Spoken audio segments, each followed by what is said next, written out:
सियाचिन में ऑपरेशन मेघदूत के दौरान आए एवलॉन्च में शहीद हुए लांस नायक चंद्रशेखर हरबोला का पार्थिव शरीर उनके घर पर पहुंचा। पार्थिव शरीर के घर पर पहुंचते ही पूरा माहौल गमगीन सा हो गया। शहीद चंद्रशेखर हरबोला की पत्नी शांति देवी अपने पति के पार्थिव शरीर को देखकर फफक पड़ी और माहौल पूरी तरह से गमगीन हो गया। वहां मौजूद तमाम लोगों की आंखों में गम के आंसू तो शहीद की शहादत पर गर्व देखने को मिला। इधर सीएम धामी ने शहीद के अंतिम दर्शन करते हुए श्रद्धा सुमन अर्पित की। अंतिम यात्रा में सैकड़ों की तादाद में लोग शामिल रहे और पूरा वातावरण शहीद चंद्रशेखर तेरा ही है बलिदान याद रखेगा हिंदुस्तान के नारों से गूंजयमान हो उठा।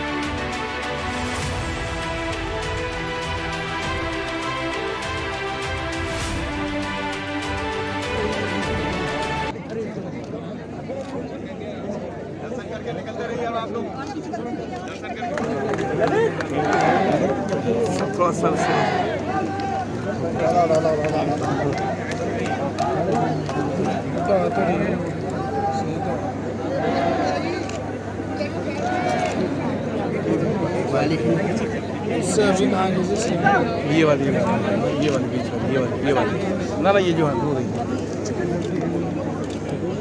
पुष्कर सिंह धामी बिल्कुल अपने शहीद को नमन करते हुए अपने व्यस्त शेड्यूल से सीएम पुष्कर सिंह धामी यहाँ पर में कार्यक्रम था, लेकिन यहाँ पर सीएम धामी पहुँचे और ये श्रद्धांजलि दे रहे हैं शहीद चंद्रशेखर जी को। उन्हें श्रद्धांजलि देते हैं और वो हमेशा हमारे स्मरण में रहेंगे। उन्होंने देश की एकता के लिए, देश की सुरक्षा के लिए, देश की रक्षा के लिए अपने प्राणों का बलिदान दिया है और हमें गर्व है उनकी शहादत पर कि हम उत्तराखंड के अंदर जहां हमारे वीर सैनिकों का लगातार देश की रक्षा के लिए अपने प्राणों का बलिदान होता है, उसी कड़ी में वीर चंद्रशेखर हरबोला जी का भी जो है बलिदान हुआ है। वो हमारे सबके हमेशा स्मरण में रहें और हमेशा हम उनकी स्मृतियों में उनकी सजा कर रखें। हमारा सैन्य धाम जो देहरादून में बन रहा है, उस सैन्य धाम में भी उनकी स्मृतियों को सजो कर रखेंगे और निकट भविष्य में आसपास के लोग आने वाले हमारे नौनिहाल, हमारे बच्चे सभी हमारे ऐसे भी निश्चित रूप से सीएम साहब 4 शहीद जवान और हैं कुमाऊं के, जिसमें 2 हल्द्वानी के, 2 पिथौरागढ़ के अभी भी 38 साल से लापता है। एक उन्हें भी उम्मीद जगी है कि अब उनके भी परिजनों के जो है पार्थिव शरीर मिल पाएंगे। जाना चाहिए। देखिए, मैं इस बारे में बात करेंगे और हम इनकी बात भारत सरकार तक पहुँचाएँगे और वहाँ निवेदन करेंगे। मिले क्या बात उनसे हुई, क्या मांग? देखिए, निश्चित रूप से चंद्रशेखर हरबोला जी 38 साल पूर्व देश के लिए शहीद हो गए। आज उनका पार्थिव शरीर हल्द्वानी उनके आवास में पहुंचा है। बहुत दुखद है। उस परिवार ने बहुत कष्ट झेले हैं और उनकी आत्मा की शांति के लिए लगातार प्रार्थना करते रहे हैं और आज उनका पार्थिव शरीर यहाँ पर है। हम सब उनको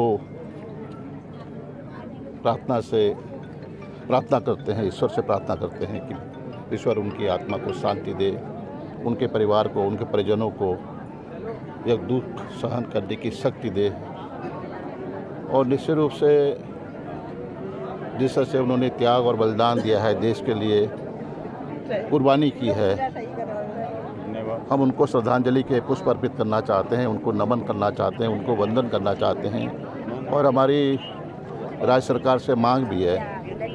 हम माननीय मुख्यमंत्री से भी अनुरोध करना चाहते हैं कि उस परिवार को, उनके परिवार को एक उचित आर्थिक मदद, सहायता दिए जिससे उनका परिवार, क्योंकि उनकी मृत्यु की कोई मूल्य नहीं है, लेकिन उनके परिवार को रहना है, जीवन जीना है।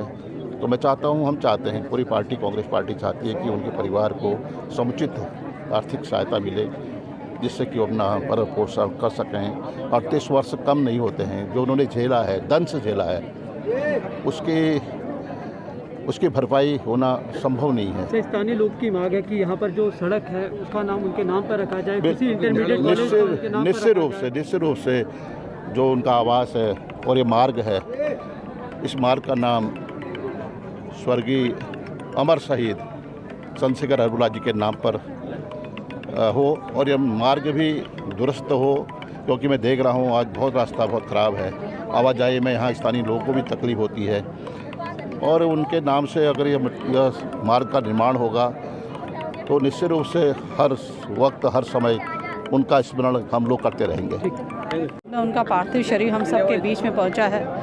मैं समझती हूँ कि शायद हर परिजन जो कि अपने ऐसा व्यक्ति जो घर का जो कि शहीद हुआ हो, उसका अंतिम क्षण वो यही देखता है कि काश वो हमको एक बार देखने को मिल जाए।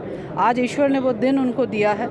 मैं और मेरे माननीय मुख्यमंत्री जी और सैनिक कल्याण मंत्री जी, हम सब लोगों ने आज श्रद्धा सुमन अर्पित किया है और मैं मानती हूँ कि उनके इस बलिदान को व्यर्थ नहीं जाने दिया जाएगा। उनका ये बलिदान हम सब के लिए प्रेरणा है।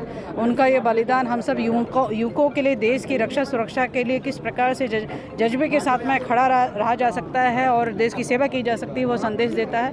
मैं मानती हूँ कि ईश्वर उनके परिवार को आज पुनः वो दर्द सहन करने की शक्ति उन्हें प्रदान करे। उनको भी गर्व हो रहा है। हाँ, यही कहेंगे, यही कहना चाहे, बोलने की सामर्थ्य नहीं है। क्या कहेंगे आज 38 साल बाद पार्थिव शरीर उनका मिला है? चाहते हैं हमारे क्या कहेंगे आप? देश के लिए शहीद हुए हैं, देश के लिए शहीद हुए हैं। हमें भी गर्व है, हमारी माता को भी गर्व है। कुछ कहेंगे आप? मेरे सच्चे पति थे तो मुझे मिलने आ गए। 38 साल के बाद मिले हैं मुझे।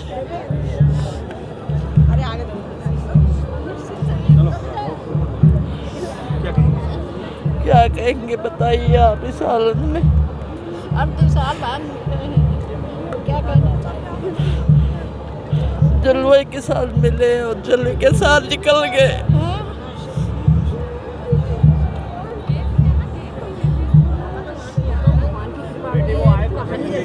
चलो हमको घर छोड़ दे, हमको